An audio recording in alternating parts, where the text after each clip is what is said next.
Hello, I'm Esther Githu-Yuat. Welcome to Africa 54. Here's what's coming up. Muslims in Kenya observing Ramadan amid hard economic times. We'll have a report from Mombasa. Haitian Prime Minister Ariel Henry tenders his resignation in the midst of a surge in gang violence. And the World Health Organization says cases of measles increased worldwide by 79% from 2022 to 2023. And at least 45 cases of the vaccine-preventable disease have been reported in 17 U.S. states. All this and much more coming up on today's Africa 54.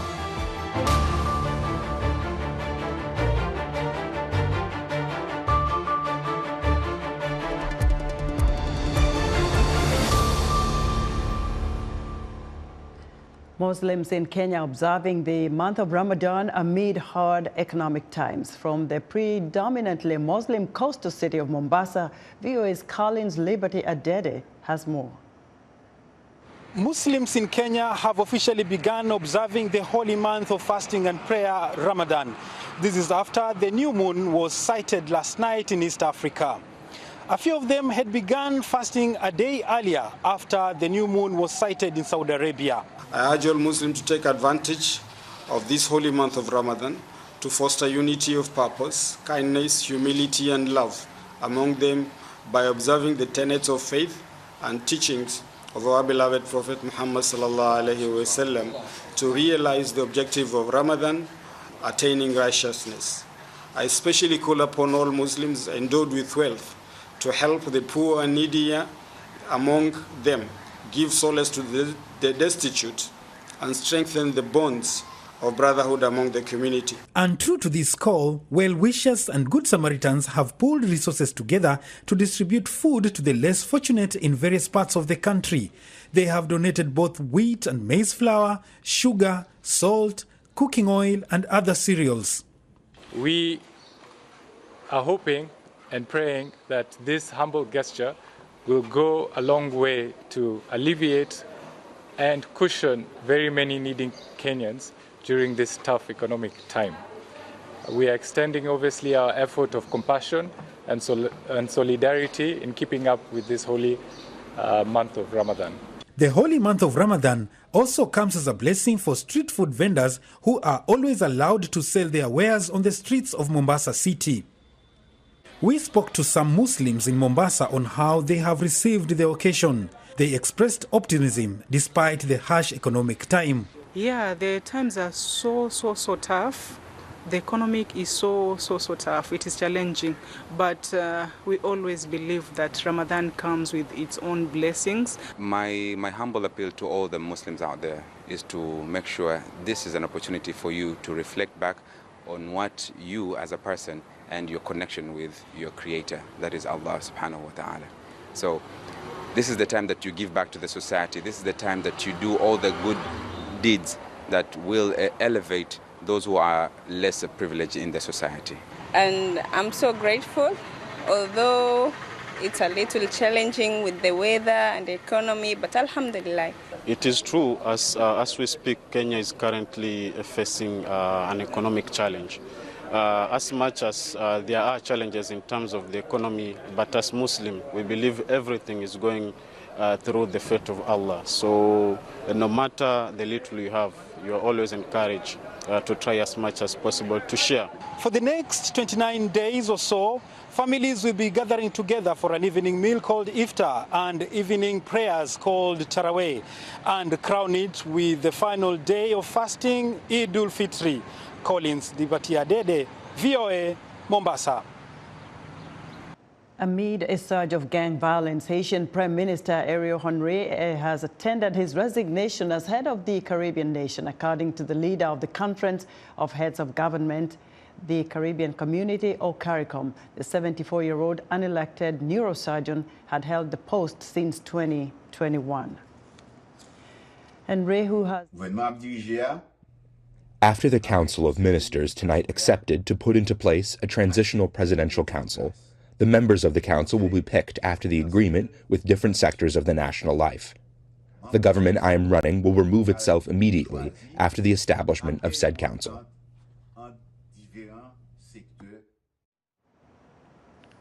Henry, who has faced calls to resign or agree to a transitional council, is locked out of his own country while traveling abroad.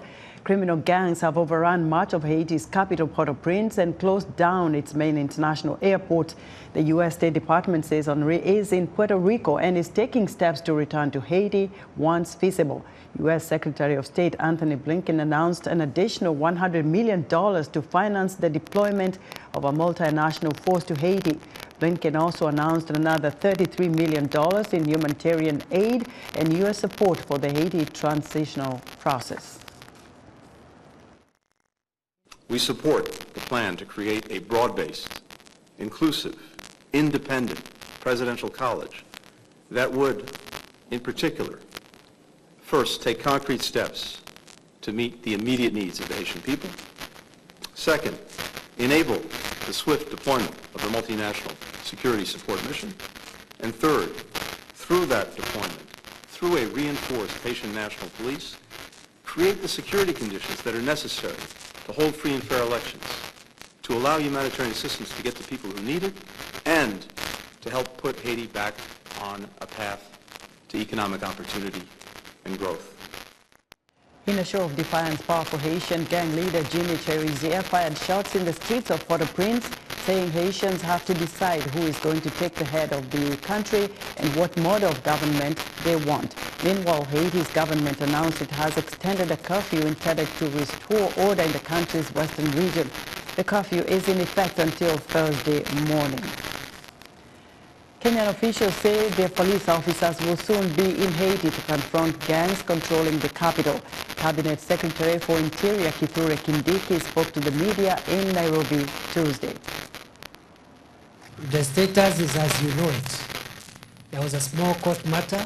That small matter has been resolved because the court said we needed to have a reciprocal agreement with Haiti.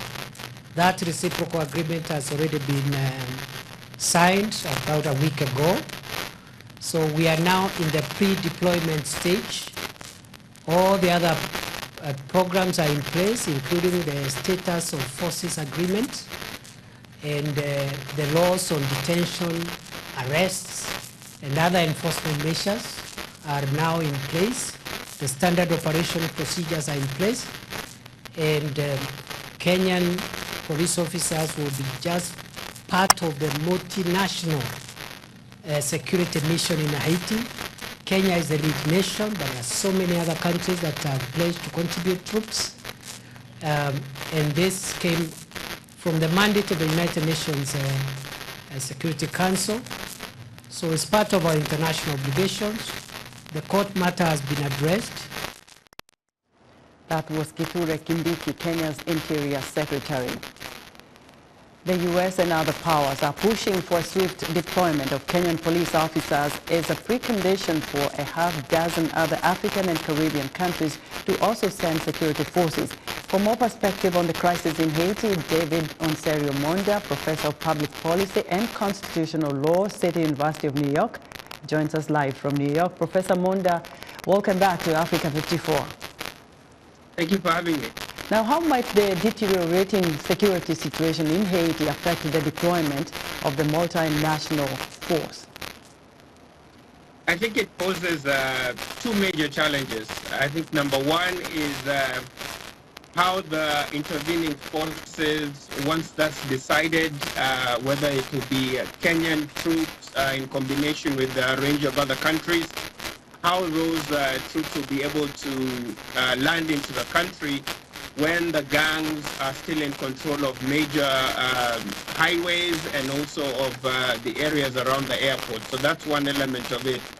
I think the second broader challenge is the financing for this mission. The U.S. has pledged over $300 million, but as of now, only about $11 million has been pledged. So there's also that funding gap that's creating a challenge in terms of this deployment. Professor, would the resignation of Ariel Henry mean the agreement between Haiti and Kenya is null and void? So I think that's a very challenging question because a lot of legal analysts are even arguing that because Prime Minister Ariel Henry's term had already ended, even when he was going to Kenya, that his signature on that reciprocal agreement was null and void. But assuming he is the legal authority in Haiti, which is again a very contested question, then now he's resigned also creates a broader challenge. In addition to that, there's a Kenyan opposition figure who's gone to court and is challenging the legality of the agreement signed between the Kenyan government and Haiti. So that's going to... Oh, Professor, you're freezing. All right, Professor Monda, well, we lost you there. Professor David Onserio Monda of City University of New York. He's a public policy and constitutional lawyer at the University of New York. Moving on, the U.S. Department of Treasury is imposing sanctions on what it says is an international fundraising and money laundering network for the Al-Shabab militant group operating in Somalia. The sanctions targeted 16 entities and individuals across the Horn of Africa region, the United Arab Emirates, and Cyprus. Nigerian soldiers backed by police, the intelligence service, the Air Force, and a local vigilante group are searching for armed kidnappers who abducted nearly 300 students from a school in northern Kaduna State. Africa 54 managing editor Vincent Makori has more. Nigerian soldiers are on the hunt Tuesday for the armed kidnappers who seized nearly 300 school pupils in Kaduna State last week. That's according to a security source who said the Army's Kaduna-based 1 division is leading the operation and will, quote, soon have the bandits in their sights. Sources say these soldiers are backed by local police, the intelligence agency, and the Air Force, as well as the Kaduna State Vigilance Service. It's a vigilante group that knows the local terrain. The Nigerian Army did not respond to a request for comment. Parents say they are waiting for answers from local authorities following the kidnapping last Thursday in the town of Kuriga. Such mass abductions were first carried out by jihadist group Boko Haram a decade ago, but the tactic has since been adopted by armed gangs seeking ransom. Families and communities find themselves forced to pool their resources and sell prized possessions such as cattle and land to free their children. Security analyst says President Bola Tinubu has yet to lay out a clear policy on how he intends to make Nigeria safer.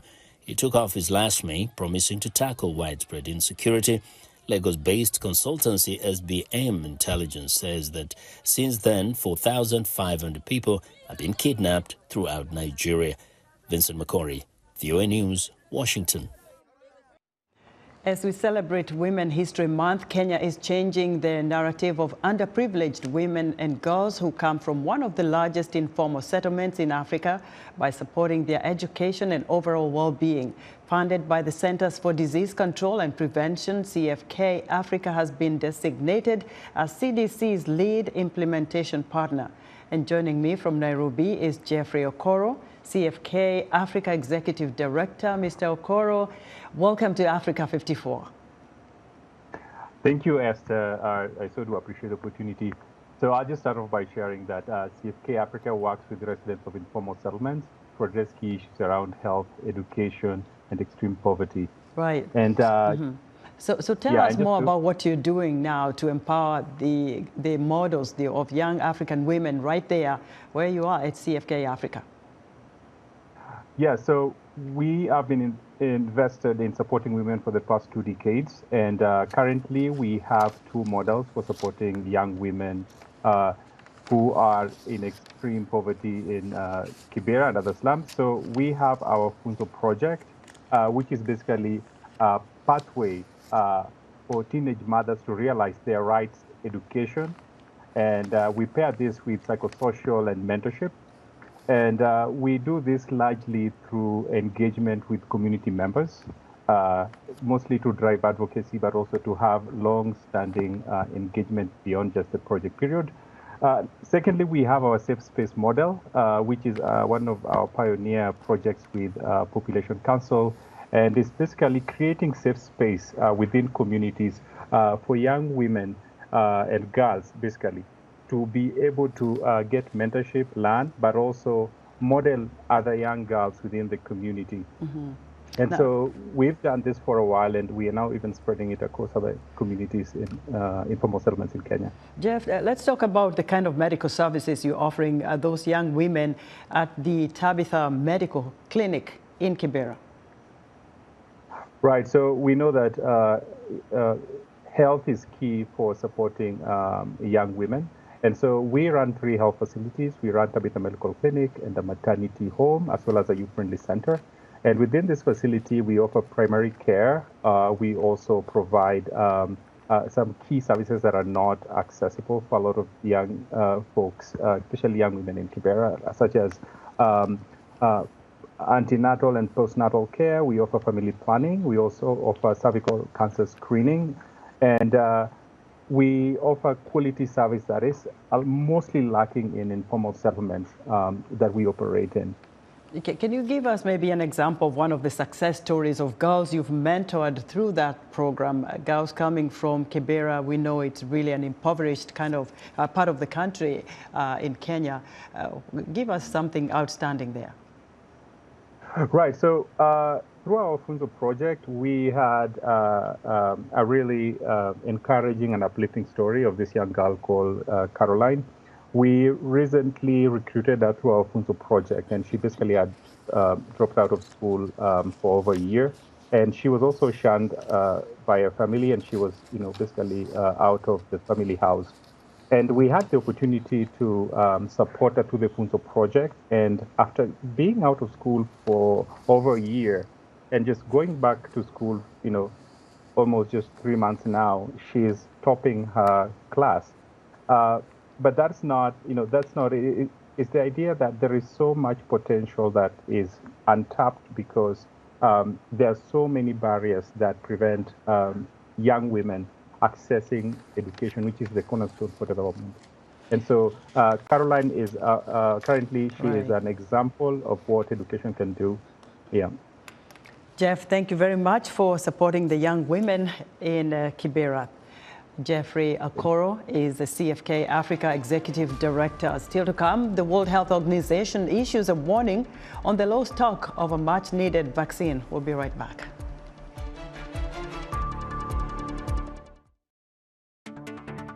On the next Straight Talk Africa, gangs are paralyzing Haiti and are threatening even more violence. Kenya is proposing to send an elite police force to the Caribbean nation to quell the gang violence there. But a Kenyan court has ruled in January that such a deployment would be unconstitutional. Join me, Heidi Adams, for an in-depth discussion on what's next for Haiti on the next Straight Talk Africa.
In other news, Rwandan President Paul Kagame has agreed to meet with Democratic Republic of Congo President Felix Tshisekedi to discuss security in the Central African nation's volatile eastern regions, according to Angola's foreign minister. 2 migrants died as they attempted to reach the Canary Islands on a boat with 40 people on board. Spanish rescuers say 4 others were evacuated by helicopter to a hospital in serious condition. A Spanish spokesperson says 34 people were pulled to safety. And an opposition appeal for U.S. observers to monitor South Africa's elections is turning into a political squabble. Cyril Ramaphosa accuses the Liberal Democratic Alliance of seeking to mortgage the nation to foreign powers. It's time for a health report, and joining us now is Africa 54 health correspondent Lino Mudu with an update on the low stock of cholera vaccines. Hello, Lino. Hello, Esther. The World Health Organization is issuing a warning on the low stock of cholera vaccine. The WHO says cholera cases are rising and the current vaccine supplies are not enough to respond to the demand. About 17 countries across 4 WHO regions reported over 40,000 cholera cases and nearly 800 related deaths in January 2024. Countries reporting the most cases in 2024 include Zambia, Zimbabwe, and Afghanistan. After years of progress against cholera, the deadly disease has come roaring back in 30 countries, spurred on by conflict, poverty, the climate crisis, and global socio-economic inequality. In October 2022, the International Coordinating Group that manages the emergency stockpile of cholera vaccines suspended the standard 2-dose vaccination regime in favor of a single dose only in response to outbreaks to stretch supplies. Despite this extreme measure, at the start of this year, the stockpile was empty. 0 doses are left, while 15 countries are reporting active outbreaks. That was Tedros Ghebreyesus, the Director General of the World Health Organization. In another outbreak, the WHO says cases of measles increased globally by 79% from 2022 to 2023. At least 45 cases of the vaccine-preventable disease has been reported in 17 U.S. states. London public health officials are investigating a confirmed case of measles in an adult, warning the public about exposure last week. Data revealed that 22 million infants globally missed at least 1 dose of measles vaccine through routine immunization in 2022, partly due to the COVID-19 pandemic. For more insight, I spoke with Dr. William Moss, Executive Director of the Johns Hopkins Bloomberg International Vaccine Access Center. He's also a Deputy Director at the Johns Hopkins Malaria Research Institute. Really, a measles outbreak anywhere in the world is driven by 2 things. You have people who are susceptible, largely because they're unvaccinated, and then you have the introduction of measles virus into those communities. And so when we see increasing measles cases globally, like we're seeing now, we're going to see increased cases here in the United States too, because there are still individuals who are not protected, and where we get the outbreaks are where there are clusters or groups of people who are susceptible to measles. It's clear that children need to be protected. What about adults? How much of an impact is measles among an adult population? Yes, that's a great question. And measles certainly can be a problem in adults. It usually happens in areas where measles virus transmission has gone down, so people aren't exposed to measles virus, but vaccine coverage wasn't really high. So children kind of make it through their childhood years without getting either vaccinated or exposed to measles virus, and then you've got susceptibility among adults. And so in some countries, we are seeing this kind of widening of the age distribution of measles cases, where it's not just the disease of young children as it traditionally was, but we're seeing measles cases in older children, adolescents, and even in adults. What can be done at this stage? I think one of the most important things is what we're doing right now is to talk about measles, to tell people that it's still a serious public health problem, that we're seeing increased numbers of cases around the world, and that this is really driven by low vaccine coverage. So we need to have vaccine advocates, vaccine champions, who really are out there speaking about measles. We have some very difficult settings where it's just difficult to vaccinate children for example, conflict settings or fragile settings where the immunization systems are just not strong enough. We need to help build the resilience in those communities and help to support those immunization programs. So at the International Vaccine Access Center at the Johns Hopkins Bloomberg School of Public Health, we're working to try to get the messages around measles out. We're working to try to identify characteristics of those children, those zero-dose children, and those missed communities where we really need to focus in order to achieve measles control, measles elimination, and then hopefully global measles eradication someday. What does a measles vaccine look like? Measles vaccine is really one of our best vaccines. It's one of the most effective of our vaccines. So it is administered as a shot, as an injection or jab.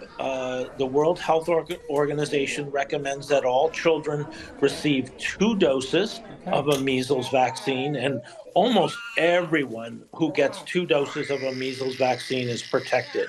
The protection depends in part upon the age at first vaccination.